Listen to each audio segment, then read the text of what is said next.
ప్రభువును రక్షకుడును అయిన యేసు క్రీస్తు పరిశుద్ధ నామములో మీ అందరికీ శుభాభివందనలు తెలియజేస్తున్నాను. మరొక పునరుత్థానపు ఆదివారమున దేవుని యొక్క వర్తమానాన్ని మీ మధ్యలో అందించడానికి దేవుడిచ్చినటువంటి అవకాశాన్ని బట్టి దేవాది దేవునికి మహిమ కలుగును గాక. లేఖనాలను మనం పరిశీలించినట్లయితే మహాదేవుడు మహోన్నతుడు అయినటువంటి యేసు క్రీస్తు ప్రభువారు ఆయన ఈ భూమిపైకి మనందరినీ కూడా ఒక పరిశుద్ధమైనటువంటి పిలుపు కొరకు ఆయన భూమి మీదకి వచ్చినట్లుగా వాక్యం తెలియజేస్తాం. గడిచిన వారం మనం ఆలోచన చేస్తున్నాం ఏమిటంటే పరిశుద్ధ జనం ఎవరు అని ఆలోచన చేశాం. పరిశుద్ధ జనం ఎవరు అని మనం ఆలోచన చేస్తే అబ్రహాము సంతతి మొదలుకొని దాదాపుగా మరి ఇజ్రాయేలీలందరూ కూడా అబ్రహాము సంతతిగాను అలాగే దేవుని యొక్క పరిశుద్ధ జనముగాను పరిగణించబడ్డారు. మరి పరిశుద్ధ పిలుపు లేదా హోలీ కాలింగ్ అనంటే ఇది ఎవరిని పిలుస్తున్నారు? ఆల్రెడీ ఒక గుంపుని లేదా ఒక ప్రజానికాన్ని, ఒక రాజ్యాన్ని, అబ్రహాము సంతతిని దేవుడు పరిశుద్ధమైన జనముగాను పరిశుద్ధ దేశముగాను పరిగణించారు. కానీ ఇక్కడ మనకి ఇప్పుడు అసలు ఆ పరిశుద్ధ జనులతో సంబంధమే లేనటువంటి మనందరికీ కూడా ఒక పరిశుద్ధమైనటువంటి లేదా ఒక ప్రత్యేకమైనటువంటి పిలుపుని దేవుడిస్తున్నాడు. ఏమిటా పిలుపు అనంటే పరిశుద్ధమైన పిలుపుతో ఆయన మనలను పిలిచాడు.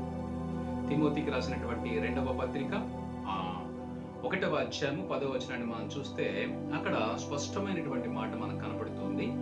క్రీస్తు యేసును మన రక్షకుని ప్రత్యక్షత వలన బయలుపరచబడినదైన తన కృపను బట్టి మనలను రక్షించి పరిశుద్ధమైన పిలుపుతో ఆయన మనలను పిలిచారు. What is this calling? ఈ పరిశుద్ధమైనటువంటి పిలుపు ఏమిటి? ఇక్కడ ఈ పరిశుద్ధమైనటువంటి పిలుపు మరి బాప్టిజం ఇచ్చి యోహాను గారి ద్వారా ప్రారంభమైంది. ఆయనే మొట్టమొదట సువార్తను ప్రకటిస్తూ సర్పసంపాదనమా మిమ్మల్ని మీకు బుద్ధి చెప్పవచ్చిన వాడు ఎవడు? ఇదిగో మారు మనసు పొంది మీరు పరలోక రాజ్యమును ప్రవేశించటానికి ప్రయత్నము ప్రారంభించండి. గొడ్డలి చెట్టు మొదలను ఉంచబడి ఉంది, అది నరకబడి అగ్నిలో పారవేయబడక మునిపే మీరు మారు మనసు పొందండి అని యోహాను గారు, బాప్టిజం ఇచ్చి యోహాను గారు సువార్తను ప్రకటించడం మొదలుపెట్టారు. ఆయన ద్వారా బాప్టిజం పొందుకున్నటువంటి యేసు క్రీస్తు ప్రభువారు ఆయన పరిచర్య ప్రారంభిస్తూ ఆయన ప్రారంభించినప్పుడు కూడా ఆయన ఒక పిలుపుని మొట్టమొదటిగా ప్రకటించినట్లుగా మనకు కనపడుతుంది. మారు మనసు పొందండి, పరలోక రాజ్యం సమీపంగా ఉంది, మారు మనసు పొంది దానికి తగిన ఫలితాన్ని మీరు అనుభవించండి అని మాట్లాడుతున్నారు. ఆయన చెప్పినటువంటి ఆ సువార్త అంటే యేసుక్రీస్తు ప్రభువారు భూమిపైకి వచ్చి పిలవటం మొదలుపెట్టి ఎవరైతే ఆయన పిలుపుకి అలాగే ఆయన ద్వారా నియమించబడినటువంటి శిష్యులు, ఆ శిష్యుల ద్వారా తర్ఫీదు చేయబడినటువంటి శిష్యులు, అలాగే నేటి దినము వరకు ఎవరైతే సువార్తను ప్రకటిస్తున్నారో ఈ సువార్తను బట్టి చెప్పబడుతున్న మాట ఏంటంటే ఈ సువార్తే పరిశుద్ధమైనటువంటి పిలుపుగా ప్రకటించబడుతుంది. క్రీస్తును గురించినటువంటి సువార్త, క్రీస్తు మరణ పునరుద్ధానములను గురించినటువంటి సువార్త, క్రీస్తు జననమును గురించినటువంటి సువార్త, క్రీస్తు రాకడకున్నటువంటి ప్రత్యేకత లేదా ప్రత్యక్షత ఏదైతే ఉందో దానిని గురించి తెలియజేసినటువంటి పరిస్థితిని చూస్తే ఇది ఒక పరిశుద్ధమైనటువంటి పిలుపుకి గుర్తుగా కనపడుతుంది. యేసయ్య పిలుస్తూ ఉన్నారు. యేసయ్యకి ముందు యోహాను గారు పిలిచారు. యేసయ్య తర్వాత ఆయన చేత శిక్షణలో ఉన్నటువంటి 12 మంది శిష్యులు, ఆ తర్వాత పౌలు గారు, అలాగే అనేక మంది క్రీస్తుని విశ్వసించిన వారు క్రీస్తుని ప్రకటిస్తూ పరిశుద్ధ పిలుపుని పిలుస్తున్నారు. ఈ పరిశుద్ధమైనటువంటి పిలుపు యేసుక్రీస్తు వారు పిలిస్తేనే పరిశుద్ధమైందా? కాదు. దేవుని వాక్యం చెప్తా ఉంది, ఎవరైతే సువార్త విషయంలో ఎవరైతే సువార్తను వినటానికి లేదా సువార్త వింటూ ఉన్నారో వారందరికీ కూడా పరిశుద్ధమైనటువంటి పిలుపు ఇవ్వబడినట్లుగా పరిగణించబడుతుంది. ఇక్కడ మనం చూస్తూ ఉన్నాం, క్రీస్తు యేసును మన రక్షకుని ప్రత్యక్షత వలన బయలుపరచబడినది అయిన తన కృపను బట్టి మనలను రక్షించి పరిశుద్ధమైన పిలుపుతో ఆయన మనలను పిలిచారు. ఆ క్రీస్తు యేసు మరణమును నిరర్థకము చేసి జీవమును అక్షయతను సువార్త వలన వెలుగులోనికి తెచ్చారు. This is the most important thing in this versus. So ఆయన మరణమును నిరర్థకం చేశాడంట, అంటే మరణానికి అర్థమే లేకుండా చేశాడట. హల్లెలూయా.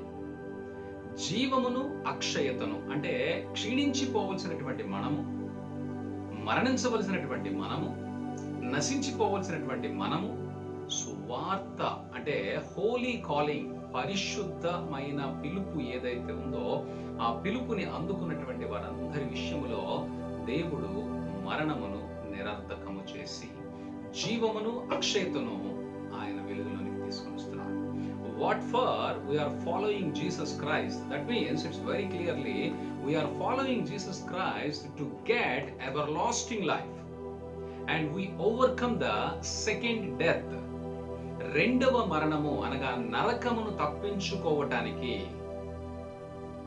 అలాగే మనము నిత్య జీవములో క్రీస్తుతో పాటు నిరంతరం ఉండటానికి మనము పరిశుద్ధమైనటువంటి ఈ పిలుపు ద్వారా మనము క్రీస్తుతో గనక జతపరచబడినట్లయితే మనము క్రీస్తు స్వార్థను బట్టి అక్షయతను, జీవమును పొందుకోవచ్చు.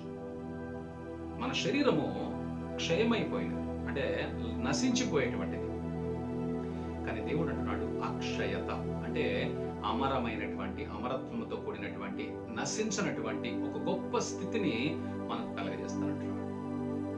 ఆ పిలుపు యేసుక్రీస్తు ప్రభువు ద్వారా మొదలయ్యి ఆయన శిష్యుల ద్వారా నేటి దినము వరకు ప్రకటించబడుతూనే ఉంది. దేవునికి మహిమ కలుగునుగాక. This is the holy calling. ఎవరిని పిలుస్తున్నారు? ఎవరిని పిలుస్తున్నారు?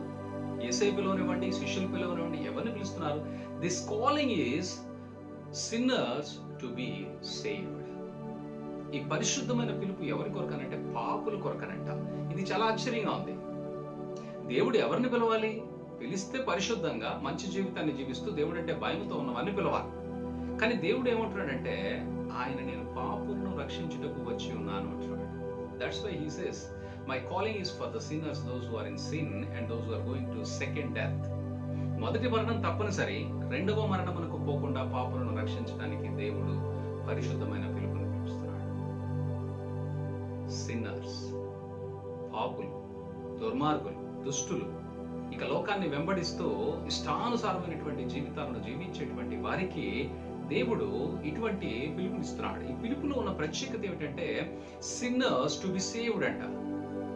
పాపి రక్షించబడటానికి ఆయన రావాల్సి వచ్చింది. అయితే ఇక్కడ మనము చాలా ప్రాముఖ్యమైనటువంటి విషయాన్ని గుర్తించాలి. అంతకు ముందు దేవుడు భూమి మీదకి రాలేదు, కానీ తన ప్రవక్తల ద్వారా దేవుని యొక్క వర్తమానాన్ని, గద్దింపుని, దేవుని యొక్క హెచ్చరికలను తెలియజేస్తూ వచ్చారు. ఇట్స్ నథింగ్ బట్ ఆయన వాయిసే, దేవుని స్వరమే ప్రవక్తల ద్వారా ప్రకటించబడింది. అయితే అది ఎవరికి ప్రకటించబడింది అని అంటే పరిశుద్ధ జనముగా పిలువబడిన వారికి ప్రకటించబడింది. అది అందరికీ కాదు. So we have to remember this. ఆ పరిశుద్ధ జనం ఎవరైతే ఉన్నారో వారి కొరకు దేవుడు పరిశుద్ధులను ఏర్పాటు చేసుకొని, నీతిమంతులను ఏర్పాటు చేసుకొని వారి ద్వారా తన ప్రవచనాన్ని ప్రకటిస్తూ వచ్చారు. అది ఎవరికంటే పరిశుద్ధ జనానికి. మరి పరిశుద్ధ జనులకి చెప్పబడింది. వాళ్ళు రక్షణ పొందుకున్నారా?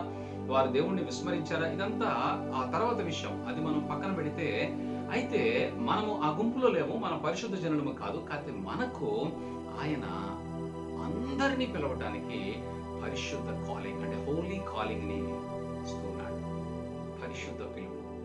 This is not for juice, this is for the entire world except juice. మరి యూదులు రక్షించబడరా? ఓకే, రక్షించబడతారు, అది వేరే విషయం. కానీ ఇక్కడ మనం గుర్తించవలసిన విషయం ఏంటంటే వీఆర్ సిన్నర్స్. సో పరిశుద్ధమైనటువంటి పిలుపు పాపుల రక్షణ కొరకు పిలవబడింది. We have to understand this. పాపి నిత్య మరణాన్ని నిరర్ధకం చేసి, అంటే అర్థం లేకుండా చేసి, దాన్ని కొట్టివేసి, జీవము అంటే నిత్య జీవము, అలాగే నశించిపోవాల్సిన స్థితి నుంచి అక్షయమైనటువంటి వెలుగులోనికి దేవుడు పాపిని రక్షించడానికి he came into this world. అంతకు ముందేమో ప్రవక్తల ద్వారా పరిశుద్ధ జనంతో మాట్లాడాడు. మనల్ని అంటే నిన్ను నన్ను రక్షించడానికి ఆయనే స్వయంగా భూమి మీదకి వచ్చాడు. అది పరిశుద్ధ పిలుపులో ఉన్నటువంటి ప్రత్యేకత. యోహాను గారు పిలిచారు, పరిశుద్ధమైనటువంటి పిలుపుతోటి మీరు మారుమనసు పొందన్నారు. కానీ అది వినలేదనే యేసుక్రీస్తు ప్రభు వారు వచ్చారు. యేసుక్రీస్తు ప్రభు వారి స్వరాన్ని యూదులు వినలేదు. ఆయన తన యొక్క రాకడను ఆయన మరి మనందరికీ కూడా ఆశీర్వాదకరంగా మార్చాలని పాపుల కొరకు వచ్చాడు. అంటే యూదులు అప్పటి వరకు ధర్మశాస్త్రానుసారంగా వెళుతున్నారు, యూదుల ఆలోచనలు వేరుగా ఉన్నాయి, వారి ప్రవర్తన వేరుగా ఉంది, వారి యొక్క ఆచార సాంప్రదాయాలు వేరుగా ఉన్నాయి. వాటిని బట్టి వారు ముందుకు వెళుతున్నారు. అవి దేవుడి చేత సూచించబడినవే, అవి చేస్తున్నారు. వాటిని బట్టి దేవుడు నీతిమంతులని అనటానికి అవకాశం లేదని చెప్పారు. అయితే వారికి పిలుపునిచ్చారు. వారు రాకపోవటం వలన యేసుక్రీస్తు ప్రభువారు తన సువార్తను ప్రపంచం అంతటికి ప్రకటించమని తన శిష్యులకి ఆజ్ఞాపించారు. సో ఇప్పుడు ఈ క్రీస్తు ప్రభు వారి యొక్క రాకడ ఎవరికి మేలు కలిగించిందనంటే మనకు, అంటే అన్యులకు, యూదులలో లేనటువంటి వారందరికీ కూడా మేలు కలిగించింది. మనమందరము పాపులమే, ఇది ఒప్పుకొని తీరాలి. అందుకే ఆయన పాపుల రక్షణ కొరకు ఆయన భూమి మీదకి వచ్చారు. మనకు ఒక పరిశుద్ధమైన పిలుపునిస్తున్నారు. మనం గుర్తుంచుకోవాలి, ఈ పరిశుద్ధమైనటువంటి పిలుపు క్రీస్తు యొక్క వెలుగులోనికి మనల్ని నడిపించేదిగా ఉంది. ఇక్కడ మనం గుర్తుంచుకోవాల్సిన మరొక విషయం ఏంటంటే there is no restriction, no conditions. ఇక్కడ ఎవరికి ఎటువంటి నియమ నిబంధనలు అనేటువంటివి లేవు. అసలు పాపికి ఎటువంటి కండిషన్ లేకుండా, అసలు ఎంత ఆశ్చర్యం అంటే ఆయన పిలిచిన పరిశుద్ధ పిలుపుకి ఎవరైతే లోబడతారో వారికి అసలు ఏ నియమం లేదు, నిబంధన లేదు, కండిషన్ లేదు. యూదులకైతే చాలా కండిషన్స్ ఉన్నాయి. నువ్వు ఇది చేయకూడదు, అది చేయాలి, అది చేయకూడదు, ఇది చేయకూడదు, రకరకాల కండిషన్స్ ఉన్నాయి. But there is no condition, there is no rule. పాపి మారు మనసు పొందితే డైరెక్ట్ గా పరలోకంలోకి వెళ్ళిపోవడం అన్నమాట. That is the advantage which Jesus Christ has given to the sinners. పాపులకి ఇచ్చినటువంటి ఒక గొప్ప అవకాశం ఏంటంటే అసలు ఎటువంటి జడ్జిమెంట్, క్వశ్చన్ కూడా లేదంట. నువ్వు ఎన్నింటికి వచ్చావు, ఏంటి నీ పరిస్థితి ఏంటి, నువ్వేం చేసావు, ఏం క్వశ్చన్ లేదు. డైరెక్ట్ గా పరలోకంలోకి వెళ్ళిపోవడమే. This is a very good opportunity to the sinners. పాపులకి ఇలాంటిటువంటి అవకాశం ఇవ్వటం చాలా గొప్ప అవకాశం, చాలా గొప్ప అవకాశం. దీన్ని మనం గుర్తించలేకపోతున్నాం. మనం ఎంతసేపు ఏం ఆలోచిస్తున్నాం అంటే మనకున్నటువంటి ఆర్థిక సమస్యలు, ఆరోగ్య సమస్యలు, కుటుంబ సంబంధాలు, ఉద్యోగాలు, పెళ్లిళ్ళు, వీటి గురించి ఆలోచన చేస్తున్నాం. మనం ఆలోచించవలసింది ఏంటంటే పాపిగా ఉన్నటువంటి మనల్ని సులువుగా పరలోకంలోకి తీసుకెళ్ళడానికి ఏ ప్రయాస లేకుండా, ఏ కష్టము లేకుండా, ఏ వ్రతాలు, పూజలు, కష్టాలు లేకుండా సులువుగా పరలోకంలోకి వెళ్ళడానికి ఒక గొప్ప అవకాశాన్ని పాపుల కోసమే పరిశుద్ధమైనటువంటి పిలుపుతోటి యేసయ్య పిలిచి నమ్మిన వారందరినీ కూడా రక్షించడానికి ఆయన సిద్ధంగా ఉన్నాడు. So we have to understand this. అపోస్తుల కార్యంలో 13వ అధ్యాయం 48వ వచనంలో చెప్పబడుతుంది, అన్యజనులు ఆ మాట విని సంతోషించి దేవుని వాక్యమును మహిమపరచరి, మరియు నిత్య జీవమునకు నిర్ణయింపబడిన వారందరూ విశ్వసించరి. హల్లెలూయా. దేవుని దృష్టిలో ఎవరైతే దేవుని యొక్క వాక్యాన్ని లేదా దేవుని యొక్క మాటను వింటారో, దేవుని సువార్తను వింటారో, నిత్య జీవమునకు ఎవరైతే నిర్ణయింపబడ్డారో, అంటే ఆల్రెడీ చూజన్ జనరేషన్ ఉంది, నిత్య జీవంలో ప్రవేశించడానికి అర్హత కలిగినటువంటి వారందరూ యేసుక్రీస్తు ప్రభు వారిని రక్షకుడుగా అంగీకరిస్తారట. అన్యజనులందరికీ సువార్త ప్రకటించబడతా ఉంది. అన్యజనులు ఆ మాట విని సంతోషించి దేవుని వాక్యమును మహిమపరిచరి. దేవుని మహిమపరిచారా, వాక్యాన్ని మహిమపరిచారా? ఇప్పుడు యేసు ప్రభు మనతో ఉన్నారా? లేరు. కానీ దేవుని వాక్యం మనతో ఉంది. ఆ వాక్యం మీతో మాట్లాడుతూ ఉన్నప్పుడు వాక్యాన్ని వింటున్నటువంటి వారందరూ కూడా దేవుని వాక్యాన్ని మహిమపరుస్తున్నారట. It's nothing but holy spirit. Word is nothing but spirit of God. So ఆ వాక్యాన్ని విన్నటువంటి వాళ్ళందరూ కూడా వారి మనస్సులలో ఒక భావోద్వేగం మొదలవుతుంది. ఆశ్చర్యానికి గురవుతున్నారు. వాళ్ళ తప్పులను తెలుసుకోగలుగుతున్నారు. అయ్యో నా జీవితం ఇలా లేదే, అయ్యో నేను తప్పు చేస్తున్నానే, అయ్యో నేను పాపంలో ఉన్నానే, అయ్యో నాకు ఒక మంచి అవకాశాన్ని దేవుడు ఇచ్చాడు అని ఆ వాక్యాన్ని మహిమపరుస్తున్నారట. ఆ వాక్యాన్ని మహిమపరుస్తున్నటువంటి వారు నిత్య జీవమునకు నిర్ణయింపబడినటువంటి వారట. హల్లెలూయా. ఒక సింపుల్ గా మనం అర్థం చేసుకోవాల్సింది ఏంటంటే దేవుని యొక్క వాక్యాన్ని నువ్వు నమ్మి విశ్వసించి దాన్ని వెంబడించగలిగేటువంటి స్థాయి, స్థితి నీకుందంటే నీవు దేవుని దృష్టిలో నిత్య జీవమునకు నిర్ణయించబడినటువంటి వ్యక్తి. నేనేమంటానంటే ఒక వ్యక్తి నిత్య జీవానికి నిర్ణయింపబడితే అసలు దేవుని దగ్గర ఇంక ఈ లోకానికి సంబంధించింది నాకు ఇది కావాలి అని నువ్వు అడగటం వల్ల నిజంగా నువ్వు అజ్ఞానంతో ముందుకు వెళ్ళటమే కానీ అంతకు మించి వేరేది కాదు. ఇట్స్ సింప్లీ మిస్అండర్స్టాండింగ్, బుద్ధిహీనత అని చెప్పుకోవడమే. సో మనం గుర్తించాలి, ఇక్కడ అన్యజనులు ఆ మాట విని సంతోషించి దేవుని వాక్యమును మహిమపరచని. ఏ అన్యుడి జనులైనా సరే దేవుని యొక్క నిత్య రాజ్యమునకు నిర్ణయింపబడిన వ్యక్తి అయితే సువార్తను అంగీకరిస్తాడు. సువార్తను అంగీకరించిన వాడు మాత్రమే పరలోకంలో ఉంటాడు. ఇందులో సందేహమే లేదు. ఇక నువ్వు ఎన్నన్నా చెయ్యి, నీ ప్రయత్నాలు ఏవైనా చెయ్యి, నువ్వు ఎన్ని గుళ్ళు తిరుగు, ఎన్ని పూజలు చేయి, ఎన్ని మొక్కులు మొక్కు, ఎంత శ్రమైనా పడు, కానీ దేవుని వాక్యం చెప్తా ఉంది, పాపులను రక్షించడానికి యేసయ్య శ్రమ పడ్డాడు, నువ్వు శ్రమ పడాల్సిన అవసరం లేదు. శ్రమ పడాల్సిన అవసరం లేదని చెప్తే నేను శ్రమ పడతానంటే ఇంక నేను ఏమనాలి? నేను వ్రతాలు చేస్తాను, పూజలు చేస్తాను, గుళ్ళు చుట్టూ తిరుగుతాను. He said very clearly, he came to save the sinners, not for the righteous people. నీతిమంతుల కొరకు ఆయన రాలేదు, పాపుల కొరకే వచ్చాడు. పాపులు నిత్య జీవమునకు నిర్ణయించబడినటువంటి వారు ఆయన స్వరాన్ని ఖచ్చితంగా అంగీకరిస్తారు, ఇందులో సందేహం లేదు.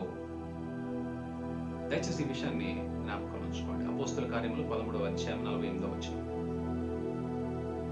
దేవుని పిలుపు ఉన్న వారికి ఆయన చూపేటువంటి ఆదరణ, ఇచ్చే ఆధిక్యత చాలా గొప్పగా ఉంటాయి. It's very very important. If you have a calling, so you will see great miracles in your life. నీ జీవితంలో అద్భుతాలే నువ్వు చూస్తావు, ఆశ్చర్యకార్యాలు చూస్తావు, అందులో సందేహమే లేదు. ఏమిటి ఆశ్చర్యం, ఏమిటి అద్భుతం అంటే నిజంగా అద్భుతమే. He will show you a great miracles in your life. ఎందుకంటే ఆయన దేవుడు, నీకు అసాధ్యమైనవి ఆయన చేయగలడు. Impossible things will be possible by the God only. So he will do great things in your life. ఎటువంటి గొప్ప కార్యాలను చూస్తామనంటే, నిజంగా ఈ లోకములో మరి రకరకాల భక్తిని అనుసరించి జీవించేటువంటి వారు ఎవ్వరూ చూడనటువంటి గొప్ప కార్యాలను చూస్తాం. Sometimes you may be seems to like a mad man. ఓ పిచ్చివాళ్ళ కనిపించవచ్చు, కానీ day will come, you will see and you will show the power of your God. ఒక దినము నీకు ఖచ్చితంగా వస్తుంది, ఆ రోజులో నువ్వు దేవుని యొక్క శక్తి నీ ద్వారా ప్రదర్శించబడుతుంది. సో ఆయన పిలిచినటువంటి వారి విషయంలో దేవుడు ఖచ్చితంగా అద్భుతాలు చేస్తాడు. అన్యజనులకి నిత్య జీవములకు నిర్ణయింపబడిన వారని చెప్తున్నటువంటి దేవుడు, అన్యజనుడు దేవుణ్ణి విశ్వసించాడనంటే అతని జీవితంలో గొప్ప కార్యాలు చూస్తాడు. దేవుడి పిలుపు ఎవరికైతే ఉందో, అంటే దేవుడు పరిశుద్ధ పిలుపుని ఎవరైతే పిలుస్తున్నాడో, ఆ పిలుపుకు లోబడినటువంటి వారందరి విషయంలో ఆయన చూపేటువంటి ఆదరణ, ఇట్స్ వెరీ సింప్లీ గ్రేట్. మనకు ఒక ఉపమానం చెప్పబడతా ఉంది. ఏమిటి ఉపమానం అంటే, మత్తయి సువార్త 20వ అధ్యాయం 16వ వచనంలో, అక్కడ ఒక యజమానుడు ఉన్నాడు. ఆ యజమానుడు తన తోటలోనికి పనివారిని పిలవడానికి సంత వీధిలోకి వెళ్ళాడు. అక్కడ ఉన్నటువంటి వారిలో కొంతమందిని పిలిచి పనిలోకి తన తోటలోనికి పంపించాడు. ఉదయం వెళ్ళాడు, కొంతమందిని తోటలోకి పంపించాడు. మధ్యాహ్నం వెళ్ళాడు, మరి కొంతమందిని తోటలోకి పంపించాడు. సాయంత్రము మరి మరలా ఆయన సంత వీధిలోకి వెళ్తే అక్కడ కొంతమంది పని లేక ఖాళీగా ఉన్నారట. సరే, మీరు ఖాళీగా ఎందుకున్నారు, మీరు కూడా వెళ్ళండి నా తోటలోకి, నాకు ఏది ఇష్టమైతే అది మీకు ఇస్తాను వెళ్ళమన్నాడు. సరే, గంట, ఆఖరి గంట, లేదా అసలు పని చేశారో చేయలేదో, దేవుడు వెళ్ళమన్నాడు, యజమాని వెళ్ళమన్నాడు. వాళ్ళు వెళ్ళారు. వెళ్ళిన తర్వాత అక్కడ రాయబడినటువంటి మాటలు ఏమిటంటే, మత్తయి సువార్త 20:16లో, కడపటి వారు మొదటి వారగుదురు, మొదటి వారు కడపటి వారగుదురు. ఇక్కడ చూడండి, లాస్ట్ గంటలో పని చేయడానికి వచ్చారు. లాస్ట్ గంటలో పనిచేసిన వాళ్ళకి మొదటి నుండి, అంటే ఉదయం నుండి సాయంత్రం వరకు పనిచేసిన వారికి ఎంత జీతమో అంత జీతం ఇచ్చారు. పైగా అంత జీతము కూడా లైన్ లో నిలబెట్టి చివర్లో రండి అని చెప్పలేదు. మొదట వీళ్ళకి ఇచ్చి తర్వాత పొద్దున్న నుంచి పనిచేసిన వాళ్ళకి జీతం ఇచ్చారట. అంటే ఏమిటి అంటే, దేవుని యొక్క ప్రేమ, లేదా దేవుని యొక్క ఆయన యొక్క ఆ యొక్క ప్రవర్తన ఎలా ఉంటుందనంటే, మన ఊహకి అందని విధంగా ఉంటుంది. అక్కడ ఉన్నటువంటి వాళ్ళందరూ ఆశ్చర్యపోతున్నారట. ఇదేమిటి, మేము పొద్దునుంచి పని చేసాం, మాకు రూపాయి ఇచ్చావు, ఇప్పుడు వచ్చి గంట సేపు పని చేశారు, వాళ్ళకి రూపాయి ఇచ్చావు అని అంటే, దేవుడు ఏమంటాడంటే, నా సొమ్ము నీకు ఉదయం ₹1 ఇస్తానని ఒప్పుకున్నాను, అదే విధంగా గంట పని చేసినోడికి కూడా రూపాయి ఇస్తానని నేను ఒప్పుకున్నాను. నా సొమ్ము నా ఇష్టం, నేను నా ఇష్టం వచ్చినట్టు ఖర్చు పెట్టుకుంటాను, అడగటానికి నువ్వెవరు అని ఆయన ఎదురు ప్రశ్నిస్తున్నాడు. దేవుని యొక్క ఆ కృప ఎలా ఉంటుందో మనం ఊహించలేము. చివరి గంటలో పనిచేసిన వాళ్ళని కనీసం జీతం తీసుకోవడానికి కూడా అక్కడ వాళ్ళకి ఆలస్యం చేయకుండా వాళ్ళకి ముందు జీతం ఇచ్చి పంపించుకున్నాడు. ఎంత టిపికల్ గా, అసలు ఆలోచించడానికే కష్టంగా ఉంటుంది ఈ పరిస్థితి. కానీ దేవుని క్రియలు అలాగే ఉంటాయి. కాబట్టి మనం జ్ఞాపకం ఉంచుకోవాలి, ఆయన పిలుపుకి లోబడినటువంటి వారు, పరిశుద్ధ పిలుపుకి లోబడినటువంటి వారు ఖచ్చితంగా గొప్ప కార్యములను చూస్తారు. ఎందుకంటే దేవుడు వారితో పాటు అనేక మందిని రక్షించుకోవడానికి ఒక ప్రణాళికను కలిగి ఉన్నాడు. కాబట్టి నీవు నేను సాక్షిగా నిలబడితేనే అనేక మంది సువార్తను విని దేవుని దగ్గరికి రాగలుగుతారు. కాబట్టి దేవుడు నీ జీవితంలో అద్భుతం చేయకపోతే నువ్వెవరికి సువార్తను ప్రకటిస్తావు? ఎవరు నిన్ను చూసి దేవుణ్ణి వెంబడించడానికి ముందుకు వస్తారు? ఈ విషయాన్ని మనం జ్ఞాపకం ఉంచుకోవాలి. దేవుని వాక్యం మాట్లాడుతుంది, కడపటి వారు మొదటి వారు అవుతారట, మొదటి వారు కడపటి వారు అవుతారు. అంటే మొదట వచ్చిన వారు చివరి వారు అవుతారట, చివరి వచ్చిన వారు మొదటి వారు అవుతారట. ఈ కాలింగ్ యొక్క ఉద్దేశం ఏంటి? దీని ద్వారా మనకు జరిగేటువంటిది, లేదా కాలింగ్ అంటే ఈ పరిశుద్ధ పిలుపు యొక్క ఉద్దేశం ఏమిటని మనం ఆలోచిస్తే, నమ్మువారు ఆయన కృపచేతనే యేసుక్రీస్తునందలి విమోచన ద్వారా ఉచితముగా నీతిమంతులని తీర్చబడుతున్నారు. హల్లెలూయా. ఈ కాలింగ్ యొక్క ఉద్దేశం ఏంటో తెలుసా? ఆయన నిన్ను పరిశుద్ధునిగా చేస్తాడు, ఆయన నిన్ను నీతిమంతుడిగా చేస్తాడు, ఆయన నిన్ను శుద్ధీకరిస్తాడు, ఆయన నీకు మహిమను ఆపాదించి మహిమలో ఉంచుతాడు. He made you as a holy one, holiness and the justification, sanctification and glorification. A purpose కోసం నిన్ను ఆయన పిలుస్తున్నాడు? పరిశుద్ధ పిలుపు యొక్క పర్పస్ ఏమిటనంటే నిన్ను పరిశుద్ధపరుస్తాడట, నిన్ను శుద్ధీకరణ చేస్తాడట, నిన్ను నీతిమంతునిగా మారుస్తాడట, నిన్ను మహిమలో ప్రవేశపెడతాడట. హల్లెలూయా. నీకు మహిమ శరీరాన్ని ఇస్తానంటున్నాడు. This is the thing, the purpose of calling. So we have to understand. Purpose ఏమిటో అర్థం చేసుకోకుండా క్రైస్తవ్యంలో గనక ముందుకు వెళుతూ ఉంటే నీకు విసిగే పుడుతుంది. So you need to understand what is the calling and what is the purpose of calling. పరిశుద్ధ పిలుపు అంటే అది కేవలము పాపిని రక్షించడానికి పిలిచినటువంటి పిలుపు. ఆ పిలుపు యొక్క ఉద్దేశం ఏంటంటే పాపిని పరిశుద్ధునిగా మార్చడానికి, పాపిని నీతిమంతునిగా మార్చడానికి, పాపిని శుద్ధీకరించడానికి, పాపిని మహిమ శరీరములోనికి ప్రవేశపెట్టడానికి. అందుకే ఆయన హోలీ కాలింగ్ ని నీ కొరకు ఇస్తున్నాడు.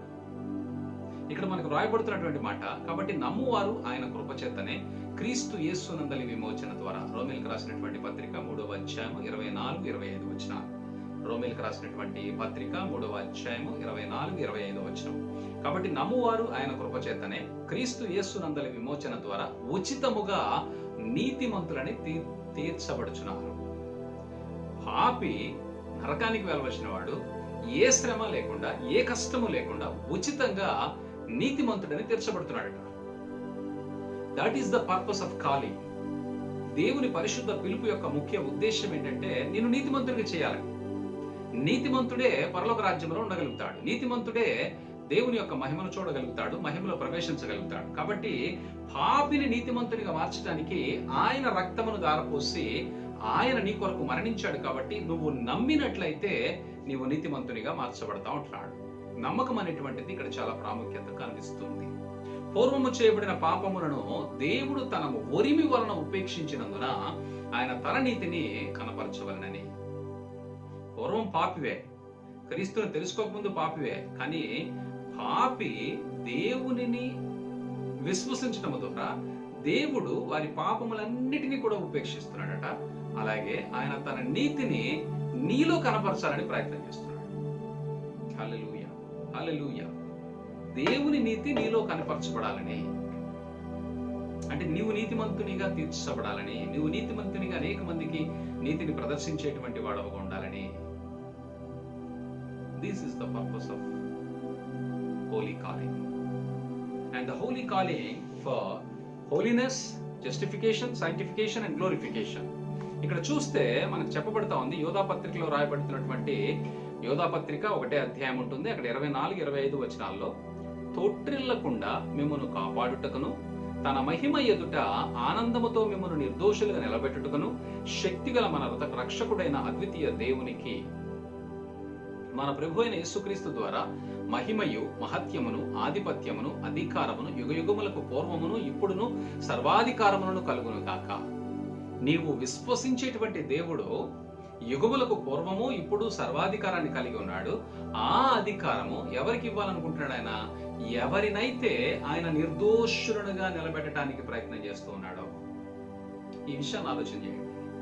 దేవుడు నిన్ను నీలో దోషము లేని వ్యక్తిగా పరిగణించాలని ఆలోచన చేస్తున్నాడు. నీలో దోషం లేకుండా ఎలా ఉంటది? You are a sinner. కానీ యేసు ఏమంటున్నాడు? నో నో నో, నీ పాపాన్ని నేను తీసుకున్నాను కాబట్టి నీలో దోషం లేదు. దేవుడు ఏం మాట్లాడుతున్నాడో మనం ఆలోచన చేస్తే మనకి చాలా ఆశ్చర్యకరంగా ఉంది. హి సేస్ వెరీ క్లియర్లీ, తన మహిమ ఎదుట ఆనందముతో మిమ్మును నిర్దోషులుగా నిలబెట్టాడు. నిన్ను నిర్దోషిగా చేయడానికి ఆయన నీ దోషాన్ని భరించాడు. శక్తిగల మన రక్షకుడైన అద్వితీయ దేవునికి మన ప్రభు అయిన యేసుక్రీస్తు ద్వారా మహిమయు మహత్యమును ఆధిపత్యమును అధికారమును యుగయుగములకు పూర్వమును ఇప్పుడును సర్వయుగములకును కలుగునుగాక. He is very simply saying that what is the purpose of calling? నిన్ను నిర్దోషిగా, జస్టిఫికేషన్. నీలో దోషము లేదని, లోపము లేదని, పాపము లేదని, అతిక్రమము లేదని నిన్ను నిర్దోషిగా నిలబెట్టడానికే దేవుడు ప్రయత్నిస్తున్నాడు. సో ఈ విషయాన్ని మనం గుర్తుంచుకొని మన ఆలోచన దేవుని తట్టు తిప్పాలి. ఆయన ఉద్దేశంలో రోమీయులకు రాసినటువంటి పత్రిక 8వ అధ్యాయము 28-30 వచనాల వరకు చూస్తే ఆయన ఉద్దేశం అంతా కూడా ఆయనను ప్రేమించేటువంటి వారికి, దేవుని ప్రేమించే వారికి, అనగా ఆయన సంకల్పము చొప్పున పిలువబడిన వారికి, దేవుడు ఎవరినైతే ప్రేమిస్తున్నాడో, ఎవరైతే ఆయన నిర్ణయంలో ఉన్నారో, ఎవరైతే ఖచ్చితంగా వీడు పరలోక రాజ్యంలో ఉండాలని ఆయన నిర్ణయించుకున్నాడో, అనగా ఆయన సంకల్పము చొప్పున పిలువబడిన వారికి మేలు కలుగుటకై సమస్తమును సమకూడి జరుగుచున్నవని ఎరుగుతుంది. ఆయన సంకల్పములో ఉన్న వాళ్ళకి సమస్తమును సమకూర్చబడతాయంట, సమర్పించబడతాయంట. సమస్తము కూడా వారికి దొరుకుతాయి, లేదా వారికి అన్ని కూడా అనుకూలంగా ఉంటాయి అనే మాటను అక్కడ వాడుతున్నారు. ఎందుకనగా తన కుమారుడు అనేక సహోదరులలో జ్యేష్ఠుడగినట్లు దేవుడు ఎవరిని ముందు ఎరిగనో వారిని తన కుమారునితో సారూప్యము గలవారగుటకు వారిని ముందుగా నిర్ణయించాడు. He made you as a son. Jesus Christ ద్వారా నీవును వారసత్వాన్ని పొందుకోవటానికి ఆయనతో వారసుడిగా ఎన్నిక చేయబడ్డావట. The purpose of holy calling is నీవు దేవునికి వారసుడివిగా మార్చబడతావు. దేవుని యొక్క వారసత్వంలో నీవు యేసుక్రీస్తు ప్రభు వారికి సహోదరుడి స్థానంలో నిలుచుకుంటావు. మరియు ఎవరిని ముందుగా నిర్ణయించినో వారిని పిలిచను, ఎవరిని పిలిచినో వారిని నీతిమంతులుగా తీర్చను, ఎవరిని నీతిమంతులుగా తీర్చనో వారిని మహిమపరిచాడు, నిర్దోషులుగా చేశాడు, నీతిమంతులుగా మార్చాడు, నిన్ను శుద్ధీకరణ కూడా చేశాడు. ఎందుకోసం అంటే నిన్ను పరిశుద్ధునిగా దేవుడు చూడాలనుకుంటున్నాడు. నీవు పరిశుద్ధునిగా ఉంటేనే నీవు పరిశుద్ధమైనటువంటి దేవుని యొక్క నివాస స్థలంలో నివసించగలుగుతావు. ఆయన మహిమ పరచాలనేటువంటి ఉద్దేశంతో ముందుకు తీసుకెళ్తున్నాడు. గలతీయులకు రాసినటువంటి పత్రిక 3వ అధ్యాయము 10-11 వచనాలు చూస్తే, ధర్మశాస్త్రము విధించిన క్రియలకు సంబంధులందరూ, ధర్మశాస్త్రము విధించిన క్రియలకు సంబంధులందరూ అనగా యూదులందరూ శాపమునకు లోనై ఉన్నారు. అంటే ధర్మశాస్త్రాన్ని పూర్తిగా చేస్తేనే వారు నీతిమంతులుగా ఉంటారు. That is impossible. ధర్మశాస్త్రాన్ని పూర్తిగా నిర్వర్తించింది ఒక యేసుక్రీస్తు ప్రభువారు మాత్రమే. ఇక మనుషులు ఎవరు చేయలేకపోయారు. కాబట్టి మనుషులు ఎవరు కూడా నీతిమంతులుగా పరిగణించబడటానికి లేదు. ధర్మశాస్త్రాన్ని వెంబడించిన వారందరూ కూడా శాపగ్రస్తులైపోయారు. మనం అసలు ఆల్రెడీ పాపులు అనుకోండి. యూదుల గురించి మాట్లాడుతున్నాము. యూదులకి ధర్మశాస్త్రం ఇవ్వబడింది. ఆ ధర్మశాస్త్రాన్ని వారు అనుసరించలేకపోయారు కాబట్టి వారు శాపగ్రస్తులయ్యారు. ఇక్కడ చూడండి, ధర్మశాస్త్ర గ్రంథమందు వ్రాయబడిన విధులన్నీ చేయుటి యందు నిలకడగా ఉండని ప్రతివాడు శాపగ్రస్తుడు అని వ్రాయబడింది. It's very clear. సో శాపగ్రస్తుడు ఎవడు అంటే ధర్మశాస్త్రాన్ని అనుసరించిన వాడు. ధర్మశాస్త్రం అనుసరించింది యేసు ప్రభు ఒక్కడే. అందరూ శాపగ్రస్తులే. అయితే వారినేమో హోలీ నేషన్ అన్నాడు, పరిశుద్ధ జనం అన్నాడు. మనల్నేమో పరిశుద్ధ పిలుపు, మిమ్మల్ని పిలుస్తున్నాను అంటున్నాడు. వారు దేవుని పిల్లలే కానీ శాపంలో ఉన్నారు. మనము దేవునితో సంబంధం లేదు, పాపములో ఉన్నాం, శాపంలో ఉన్నాం. అయితే దేవుడు మనల్ని విడిపించి వారితో సమభాగస్తులుగా చేయటానికి పరిశుద్ధమైన పిలుపునిచ్చాడు. ఈ పరిశుద్ధమైన పిలుపులో ఆయన ఏమని రాస్తున్నారంటే, ప్రతివాడు శాపగ్రస్తుడు గనుక ఇక ధర్మశాస్త్రంతో సంబంధం లేదు. ధర్మశాస్త్రము చేత ఎవడను దేవుని ఎదుట నీతిమంతుడిని తీర్చబడడం సంగతి స్పష్టమే. అనగా నీతిమంతుడు విశ్వాస మూలముగా జీవించు. By faith you will be consider as a righteous man. నీతిని నువ్వు పొందుకోవాలంటే నీ విశ్వాసాన్ని కనపరచాలి. నువ్వు క్రీస్తు యందు విశ్వాసాన్ని కనపరిస్తే నువ్వు నీతిమంతునిగా ప్రకటించబడతావు. పరిశుద్ధమైన పిలుపు ఉద్దేశం ఏంటంటే, నిన్ను పిలిచాము అని అంటే నిన్ను శుద్ధీకరించడానికి, నిన్ను నీతిమంతునిగా మార్చడానికి, నిన్ను మహిమపరచడానికి, అలాగే నిన్ను పరిశుద్ధినిగా మార్చడానికి దేవుడు తన పిలుపుతో నేను పిలుస్తున్నాడు. దేవుని నామానికి మహిమ కలుగును గాక. ఫిలిప్పీలకు రాసినటువంటి పత్రిక 3వ అధ్యాయం 21వ వచనంలో చెప్పబడుతుంది, సమస్తమును తనకు లోపరుచుకొనజాలిన శక్తిని బట్టి ఆయన మన దీన శరీరమును తన మహిమ శరీరము గల శరీరమునకు సమరూపము గలదానిగా మార్చును. హోలీ కాలింగ్, పరిశుద్ధ పిలుపు దేనికనంటే మన దీన శరీరమును తన మహిమ శరీరముతో సమరూపము గలదానిగా మార్చడానికట. ఈ విషయాలను గురించి మనం ఆలోచించకుండా లోకంలో మనకున్నటువంటి సమస్యల గురించి ఆలోచన చేస్తే what is the use of Christianity? దేవుని వాక్యం ఏం చెప్తా ఉంది? మన దీన శరీరాన్ని, నశించిపోయే శరీరాన్నట మహిమ శరీరంగా మారుస్తాడట. మన పాపములకు ప్రాయశ్చిత్తము చేసి శుద్ధీకరణ తానే చేస్తాడట. మనలను జస్టిఫికేషన్, మన పాపముల గురించి అసలు నోరెత్తి మాట్లాడటానికి అవకాశమే లేకుండా క్రీస్తుని బట్టి సరాసరి పరలోకంలోకి తీసుకెళ్ళిపోతాడట. పరిశుద్ధ జీవితము జీవించడానికి పరిశుద్ధతను మనకి అలవాటు చేసి మనల్ని పరిశుద్ధులుగా ముందుకు నడిపిస్తాడట. దీనికోసం ఆయన మనల్ని పిలిస్తే అసలు వీటిని గురించినటువంటి ఆ యొక్క జ్ఞానమే లేకుండా, గ్రహింపే లేకుండా ఏదో ప్రార్థన చేయటం, ఏదో స్తుతించటం, ఏదో పాటలు పాడటం, ఏదో వాక్యం వినటం, చివరికి అవసరత తీరకపోయినా, కష్టం నుంచి బయటికి రాకపోయినా దేవుణ్ణి ప్రశ్నించటం. దీని ఉద్దేశం ఏంటంటే, ఈ వాక్యం యొక్క ఉద్దేశం ఏంటంటే, you have to know what is the holy calling and what is the purpose of holy calling. నువ్వు ఎందులో నుంచి నువ్వు బయటకు వచ్చావో, అసలు దేని నిమిత్తం నువ్వు క్రిస్టియానిటీలో ఉన్నావో దయచేసి దాన్ని గుర్తించు. దాన్ని విడిచిపెట్టి ఏదేదో కావాలని నీ ఊహలతోటి, ఆలోచనలతోటి, కోరికలతోటి నీకు అది దొరకలేదని చెప్పి దేవుణ్ణి నిష్ఠూరపరుస్తూ క్రైస్తవ్యం మీదే మరి భయంకరమైనటువంటి అపనమ్మకము, అనుమానాలతోటి నువ్వు కొనసాగితే సుఖలేదు. దానివల్ల ప్రయోజనమే లేదు. సో మీరు గుర్తుంచుకోవాల్సిన విషయం ఏంటంటే, పరిశుద్ధమైన పిలుపు పాపుల కొరకు పిలువబడినటువంటిది. ఆ పాపులను దేవుడు పరిశుద్ధపరుస్తానికి, నీతిమంతులుగా మార్చడానికి, శుద్ధీకరణ చేయడానికి, అలాగే మహిమ శరీరముగా మార్చడానికి ఆయన ఆలోచన ఉంది. ఫిలిప్పీలకు రాసినటువంటి పత్రికలో చెప్పబడుతుంది 3వ అధ్యాయం 8వ వచనం నుంచి చూస్తే, నిశ్చయముగా నా ప్రభు అయిన యేసుక్రీస్తును గూర్చిన అతి శ్రేష్టమైన జ్ఞానము నిమిత్తమై సమస్తమును నష్టము వహించుకొనుచున్నాను. పౌలు గారు మాట్లాడే మాట. ఆయన ఏమంటున్నాడంటే, క్రీస్తుని గురించి నాకేదో కొంత తెలిసింది, ఇంకా నేను ఆయన గురించి తెలుసుకోవటానికి నేను సమస్తమును విడిచిపెట్టి, సమస్తమును నష్టముగా విడిచిపెట్టి, ఇంకా ఆయన లాస్ట్ లో ఒక మాట అంటాడు, సమస్తమును నేను పెంటతో సమానంగా ఎంచానంటాడు. What for he left everything in his life. ఆయన నా ప్రభు అయిన యేసుక్రీస్తును గూర్చిన అతి శ్రేష్టమైన జ్ఞానము నిమిత్తము, అంటే what for Jesus Christ has came to this world and what is the benefit and advantage if I follow the Jesus Christ. He is searching for that. క్రీస్తుని వెంబడిస్తే నాకేం దొరుకుతుంది?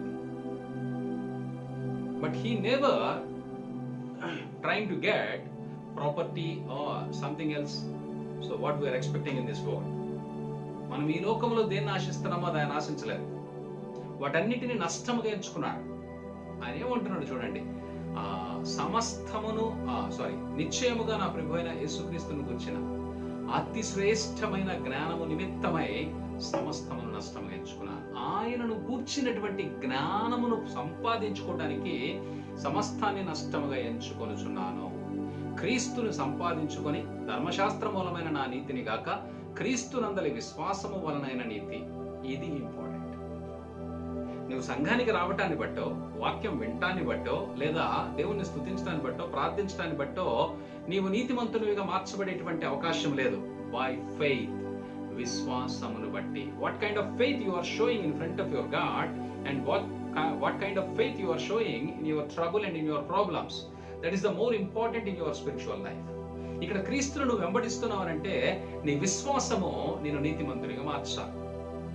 పరిశుద్ధ పిలుపును నువ్వు విన్నావు, ఆ పిలుపుకు నువ్వు లోబడితే, ఆ మాటలకు లోబడితే, మారు మనస్సుకి నువ్వు ఇష్టపడితే, నీలో మార్పు రావడానికి నువ్వు ప్రయత్నం ప్రారంభిస్తే, నువ్వు దేవునికి భయపడి నీ పాత జీవితాన్ని, రోత జీవితాన్ని విడిచిపెడితే, దేవుని పట్ల నీకున్నటువంటి విశ్వాసాన్ని బట్టి నీ పరిస్థితులు ఎలా ఉన్నా సరే దేవుని పైన ఆధారపడేటువంటి నీ విశ్వాసమే నేను నీతిమంతునిగా మారుస్తుంది. ఇక్కడ క్రీస్తుని సంపాదించుకుని ధర్మశాస్త్ర మూలమైన నా నీతిని గాక క్రీస్తునందలి విశ్వాసము వలనైన నీతి అనగా విశ్వాసమును బట్టి దేవుడు అనుగ్రహించు నీతి గలవాడనై ఆయన యందు అగపడు నిమిత్తము. చాలా మంది ఏమవుతుందంటే విశ్వాసులు సంఘానికి వెళ్ళే వాళ్ళంతా విశ్వాసులే, కానీ వాళ్ళ విశ్వాసం ఎప్పుడు ప్రదర్శించబడుతుంది? వాళ్ళ సమస్య, వాళ్ళకి ప్రాబ్లము, వాళ్ళకి ఇబ్బంది, అనారోగ్యం వచ్చినప్పుడు వాళ్ళ సమస్య ఏంటి, వాళ్ళ విశ్వాసం ఏంటో అర్థమైపోతుంది. వాళ్ళు పరీక్షించబడినప్పుడు వాళ్ళు నిలబడలేకపోతున్నారు. అందరూ పేరుకు విశ్వాసులే, కానీ ఆ విశ్వాసత ఏమిటో అర్థం కావట్లేదు.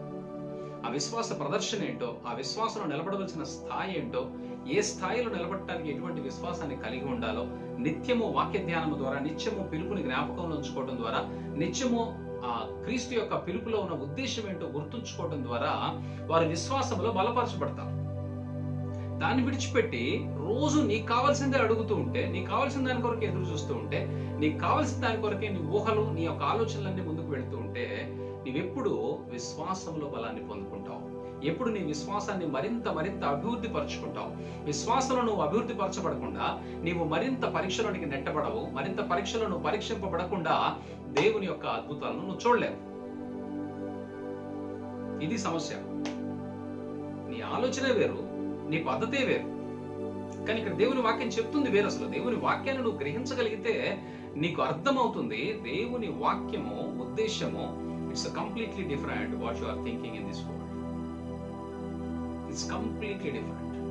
He says that very clearly. పౌలు అంటున్నారు, క్రీస్తుని సంపాదించుకొని ధర్మశాస్త్ర మూలమైన నా నీతిని గాక. అంతకుముందు పౌలు ఏమనుకుంటున్నాడు?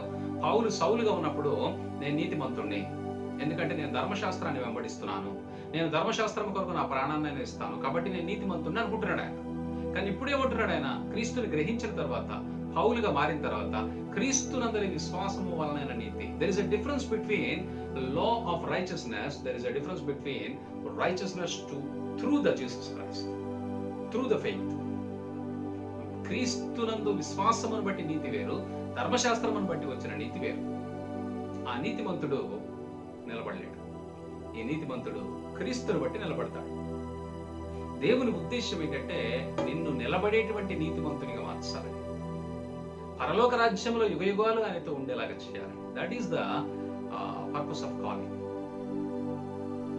ఇక్కడ ఆయన అంటున్నాడు, అనగా విశ్వాసమును బట్టి దేవుడు అనుగ్రహించు నీతి గలవాడనే, దేవుడు అనుగ్రహించే నీతి గలవాడనే ఆయన యందు అగపడు నిమిత్తం. ఆయన ముందు నిలబడినప్పుడు, దీన శరీరము మహిమ శరీరముగా మార్చబడినప్పుడు, ఆయన నీతి ఏదైతే మనకు అనుగ్రహించాడో ఆ నీతిని మనం అక్కడ ప్రదర్శించాలి. నీ విశ్వాసాన్ని బట్టి నువ్వు ఏ స్థాయిలో ఉన్నటువంటి నీతిమంతుడు ప్రకటించబడుతుంది, తెలియజేయబడుతుంది. నీ విశ్వాసమును బట్టి మాత్రమే నీవు నీతిమంతుడు అని ప్రకటించబడతావు. ఏ విధము చేత నేను మృతుల్లో నుండి నాకు పునరుత్థానం కలగవలనని, నిత్య మరణములో నుండి పునరుత్థానములోనికి నేను వెళ్ళాలనే ఉద్దేశముతోటి నేను, అంటే the purpose of following Jesus Christ is escape from the ever lasting death. నిత్య మరణము నుండి తప్పించుకోవటానికి ఎవరైతే ఆశపడుతున్నారో వారు మృతులలో నుండి పునరుత్థానంలోనికి వెళ్ళడానికి క్రీస్తే మార్గము, క్రీస్తు తప్ప వేరే మార్గం లేదు. If you know that very clearly, if you are meditating this word every moment, you can understand what is the Christianity and what is the advantage that you are getting in this world. నువ్వు ఈ లోకములో ఏం పొందుకున్నావో నీకు అర్థమవుతుంది. పౌలు అంటున్నాడు అక్కడ, ఏ విధము చేతనైనను మృతుల్లో నుండి నాకు పునరుత్థానము కలగవలనని. ఆయన మరణము విషయములో సమాన అనుభవము గలవాడనై ఆయనను, ఆయన పునరుత్థాన బలమును ఎరుగు నిమిత్తం. అసలు ఎప్పుడైనా ఆయన పునరుద్ధాన బలమేంటో నువ్వు ఆలోచించావా? ఆయనకున్నటువంటి మరణము పైన విజయం ఏంటో నువ్వు ఆలోచించావా? ఆ విజయాన్ని నీకు కూడా ఇస్తానంటున్నాడు దేవుడు, దాని గురించి ఆలోచించావా?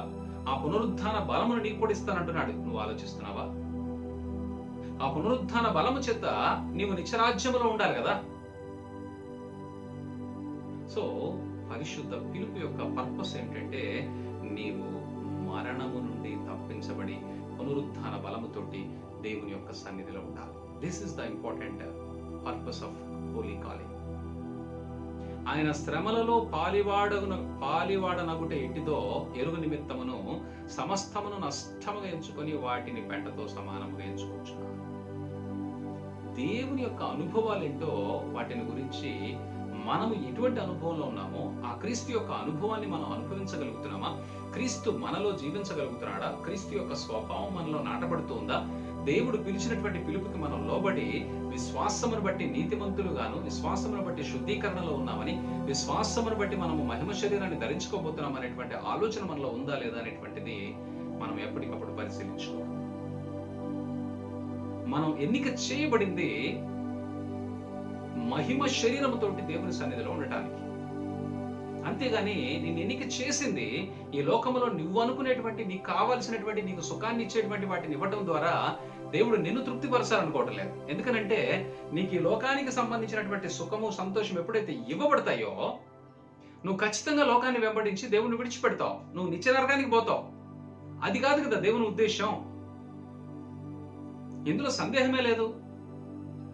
గొప్ప గొప్ప వాళ్ళే, అంటే దేవునితో కొన్ని సంవత్సరాల పాటు గడిపిన వాళ్లే తమ స్థితిని బట్టి తొట్టిల్లి పడిపోయినటువంటి పరిస్థితులు ఉన్నాయి. ఎంతో జ్ఞానం గలవాళ్ళు, ఎంతో దేవునితో అనుభవం గలవాళ్ళు పడిపోయారు. మరి మనం ఏ పాటి వాళ్ళం? అందుకే దేవుని ఉద్దేశం ఏంటంటే, ఆయన పర్పస్ ఏంటో, ఆయన పిలుపు యొక్క ఉద్దేశం ఏంటో మనం గుర్తించినట్లయితే ఒక్కటే విషయం, ఆ గుర్తింపు అంటే ఆ పిలుపులో ఉన్నటువంటి గుర్తింపును గ్రహించి ఆ జ్ఞానము చేత నింపబడినటువంటి వ్యక్తి దేవుని దగ్గర నుండి ఏది పొందుకోవడానికైనా వాళ్ళు సమర్థులే. అయితే ఆ స్థాయి విశ్వాసంలోకి వచ్చిన వ్యక్తి అసలు ఈ లోకానికి సంబంధించిన ప్రతిదీ పెంటతోనే ఎంచుతాడు. That's why Paul is saying very clearly, నేను ఈ లోకమంతా కూడా నాకు ఎందుకు పనికిరాందని, వ్యర్థమైందని నేను దాన్ని విడిచిపెట్టానంటున్నాడు. ఎప్పుడు నీకు ఆ స్థాయి వస్తుందని అంటే నువ్వు ఖచ్చితంగా ఆ జ్ఞానంలో ఎదిగినప్పుడు వస్తుంది. ఆ జ్ఞానంలో ఎదిగినప్పుడు వస్తుంది. ఎఫెసీయులకు రాసినటువంటి పత్రిక 4వ అధ్యాయము 1 నుంచి 3 వచనాలు చూస్తే అక్కడ రాయబడుతుంది, కాబట్టి మీరు సమాధానమును బంధము చేత ఆత్మ కలిగించు ఐక్యతను కాపాడుకున్నట్టు యందు శ్రద్ధ కలిగిన వారై. ఏంటి ఇక్కడ అర్థం అంటే, మనము ఆత్మ కలిగించు ఐక్యత అంటే దేవునితో కలిసి ఉండేటువంటి ఐక్యత, పిలుపుతో ఏకీభవించేటువంటి ఐక్యత, పిలుపులో ఉద్దేశాన్ని నిత్యము గుర్తించేటువంటి ఆ యొక్క ఐక్యతలో మనము శ్రద్ధ కలిగి మనము జాగ్రత్తగా గనక సహించగలుగుతూ ఉన్నట్లయితే, మీరు పిలువబడిన పిలుపుకు తగినట్లుగా దీర్ఘశాంతముతో కూడిన సంపూర్ణ వినయముతో సాత్వికముతోనూ నడుచుకోనవలెనని ప్రభువును బట్టి ఖైదీనని నేను మిమ్మల్ని బతిమాలుకొనుచున్నాను. పౌలు అంటున్నాడు ఎఫెసీయులకు రాసిన పత్రికల్లో. ఆయన అంటున్నాడు, సంపూర్ణ వినయముతోను సాత్వికముతోను దీర్ఘశాంతముతోను పిలుపునకు తగినట్లుగా మీరు ఉండండి. మీరు పిలువబడింది హోలీనెస్ కోసం, పిలువబడింది జస్టిఫికేషన్ కోసం, పిలువబడింది సైంటిఫికేషన్ కోసం, పిలువబడింది గ్లోరిఫికేషన్ కోసం. దాంట్లో మీరు స్థిరంగా ఉండండి, దీర్ఘశాంతాన్ని వహించండి. సో లాంగ్ సఫరింగ్ ఉండండి.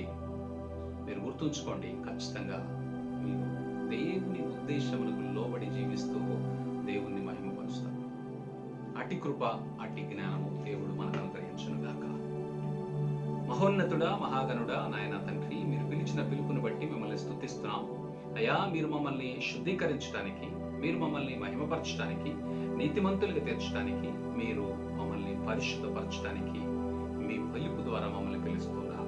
మీ పరిశుద్ధ పిలుపుకు లోబడినటువంటి మేము అయా స్థిరముగా మీ పిలుపును ధ్యానము చేస్తూ మీ యందు జ్ఞానమును, మీ పునరుద్ధానమును గుర్చినటువంటి జ్ఞానమును మాలో అభివృద్ధి పరచుకుంటూ విశ్వాసములో అభివృద్ధి చెందుతూ నాయన అయా ఎల్లప్పుడూ నాయన తండ్రి, మేము పిలువబడినటువంటి పిలుపుకు లోబడి పునరుద్ధానము ద్వారా నిత్యరాజ్యములో మహిమ శరీరముతోటి మీ ఎదుట నిలిచేంత వరకు మమ్మల్ని స్థిరపరచమని, బలపరచమని, మీ వాక్యము చేత మమ్మల్ని సరిచేసి నడిపించమని, అయ్యా మా అనుదిన ఆహారమును మాకు అనుగ్రహించమని, మా రుణముల నుంచి మాకు విడుదల దయచేయమని, మాకున్నటువంటి అనారోగ్యముల నుంచి మాకు విడుదల దయచేయమని, మాకు స్వస్థతలు అనుగ్రహించమని, మాకు కావలసినది మాత్రమే మాకు అనుగ్రహించి మమ్మల్ని తృప్తిపరచమని, అయ్యా ఆత్మ అనుగ్రహం ద్వారా మమ్మల్ని మరింత అభివృద్ధిలోనికి ఆత్మీయంగా ముందుకు నడిపించి మా ద్వారా మీరు మహిమ పొందమని మా ప్రభువును రక్షకుడును అయిన యేసు క్రీస్తు పరిశుద్ధ నామములో ప్రార్థించి వేడుకొనుచున్నాము తండ్రి. ఆమేన్. యేసు రక్తమునకే జయం, శిలువ రక్తమునకే జయం, ప్రవేశు నామమునకు సంపూర్ణ విజయం కలుగును గాక. ఆమేన్. మన తండ్రి అయిన దేవుని ప్రేమ, కుమారుడైన యేసుక్రీస్తు కృప, పరిశుద్ధాత్మ దేవుని అన్యోన్య సహవాసం మనకును పిలుపుకు లోబడి జీవిస్తున్న ప్రతి ఒక్కరికి సదాకాలము తోడై ఉండి నడిపించును గాక. ఆమేన్. Praise the lord.